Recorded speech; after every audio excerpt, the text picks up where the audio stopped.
Right, Paul. Starting off in the first leg of the Pick 6 race 4, CORRIDO returns after a gelding. Yes, he's been very disappointing. We actually thought very, very highly of this horse. We thought he would win a couple of times, and I think he was just too coltish, a handful at the racecourse. So we decided to cut him. We gelded him. His work has been a lot better. He's much more manageable. I think he'll run a big race, but he might just need the run. We haven't grassed him. He's coming straight from the sand, so he must be included, but I don't think you can bank him, but he must be included in all exotics. First leg of the jackpot, they say you breed the best of the best and you hope for the very best. Well, they don't get much better than SABINA'S Dynasty's pedigree, and she's also a filly that can seriously run. Yes, she's got lots of ability.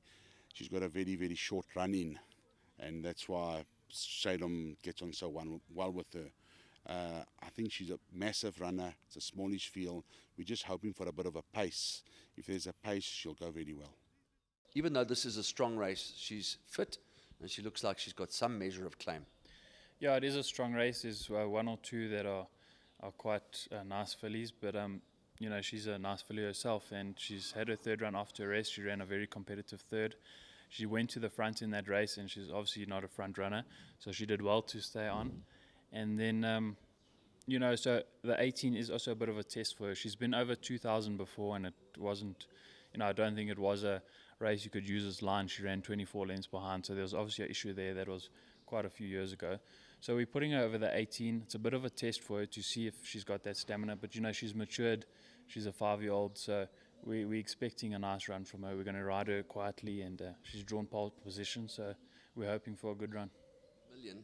I know you kind of fancied him a bit last time and finished 10 lengths behind a good horse of Mike de Kock's, but you must have been a trifle disappointed. Yeah, very disappointed, Andrew. Obviously, our jockey stood down that day. He was in a bit of a mood after the horse that he rode prior to him had run a disappointing race, and very unprofessional of him to stand himself down and just disappear off the course. I was not at all happy with him.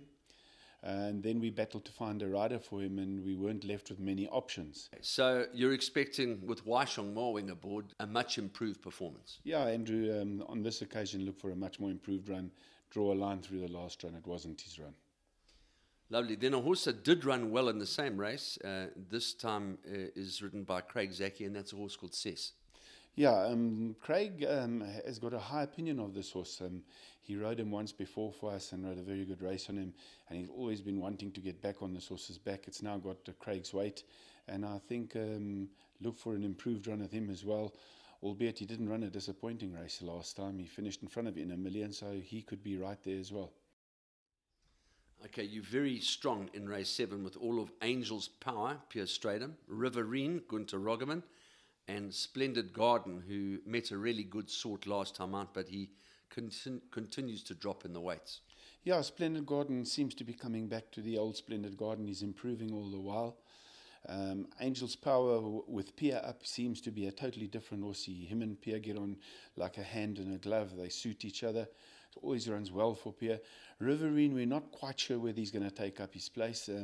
He's got a few niggles in that, but if he's not right, I'm not going to run him. I need to speak to Brian and Tinnis about him, and if he's not 100%, he won't take up his place.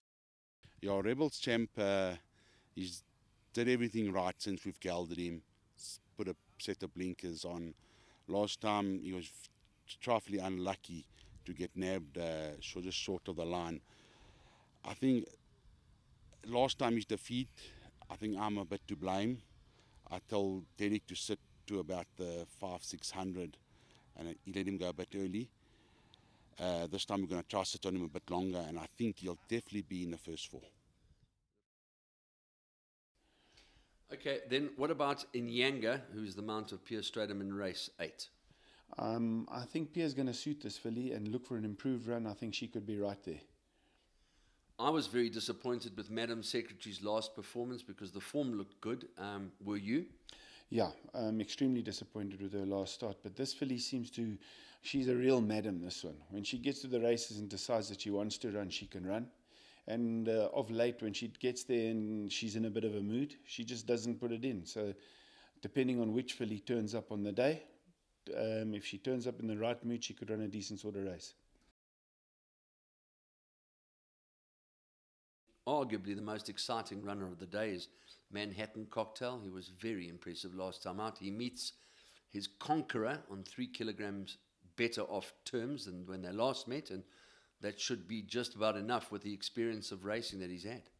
Yes, and obviously this is why we opted to run him. We're meeting the horse that defeated him on his first start, 3 kilos better off. But obviously you must understand, when he ran first time out, he was very, very green. He missed the break. Everything that could go against him on that occasion went against him. The horse that beat him had already had a run under the belt. So he come on a lot from that. We ran him over a distance far short of his best last time. Even this distance is not at his best, but I felt that he needs to learn how to race, so we opted to run him over the mile. We're aiming him at the Derby trial, and then if he comes through that, we'd probably look at the Derby.